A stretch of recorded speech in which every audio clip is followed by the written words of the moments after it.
K9s, snipers, and BearCats. How New Orleans is prepping to keep the Super Bowl safe. Security for the Super Bowl in New Orleans will feature more boots on the ground, more tech, and more intelligence, spearheaded by a federal official who grew up 40 miles from where kickoff will take place. Eric Delon, special agent in charge of Homeland Security Investigations New Orleans office and the lead federal coordinator for the Super Bowl, has been heading meetings with local police, city officials, and leaders from federal law enforcement agencies, many of whom are from Louisiana and want to make sure the horrors of the New Year's truck attack in the city won't happen again. "I did take the attack personally, and my people take it personally," Delon told CNN. "This whole security effort, not a single person involved in the planning of the security effort for the Super Bowl was unaffected by this. It all take this very personally, and what I saw was a level of renewed commitment and renewed passion for the implementation of this plan.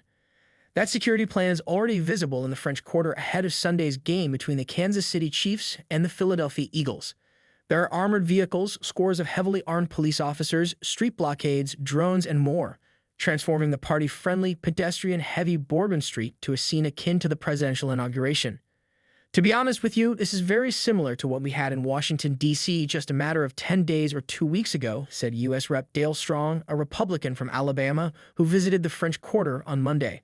He particularly noted the number of K9s in place, every dog you can imagine. The security plan comes just over a month after a terrorist attack in which a man drove a pickup truck at high speed on Bourbon Street, killing 14 people and injuring dozens more before he crashed into construction equipment and was fatally shot by police. The assailant also placed 2 improvised explosive devices, or IEDs, on the street, with one in a rolling cooler and one in a bucket cooler. They did not explode. The attack raised questions as to why the city didn't have functional security bollards or use certain other vehicle barriers on one of the most walkable streets in the country. In the wake of that attack, Super Bowl security officials went back and reviewed their plans, said Kathy Lanier, NFL chief security officer.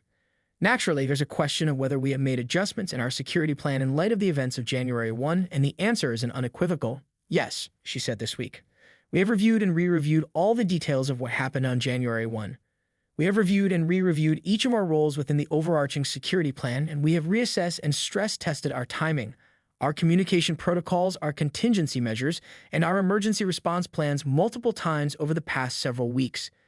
Even before the January 1 attack, the Super Bowl, which President Donald Trump is expected to attend, according to a White House official, had one of the federal government's highest security assessments for special events, which unlocked significant federal resources and support. After the attack, federal officials not only helped tweak Super Bowl security plans, but also granted this special status and support, known as CR1, to New Orleans Mardi Gras festivities from February 21 to March 4. Security efforts are evident for anyone walking Bourbon Street this week. Notably, the city created a French Quarter enhanced security zone in which coolers and vehicles are prohibited and any backpacks are subject to law enforcement search. In the days ahead, there will be a significant increase in law enforcement presence in New Orleans, some of which will be visible and obvious, Delon said on Monday. This includes special response teams, drone technology, tactical personnel and equipment, intelligence analyses, and covert assets. Here's a look at some of the increased security around the French Quarter, the nearby Kaiser's Superdome where the game will be, and surrounding areas. Police, armored vehicles, and drones. There are no specific credible threats around this weekend's Super Bowl, U.S. Secretary of Homeland Security Kristi Noem said Monday. Still, with tens of thousands of football fans from Philadelphia, Kansas City, and elsewhere headed to the Bay Easy, a significant law enforcement presence will be in New Orleans just in case.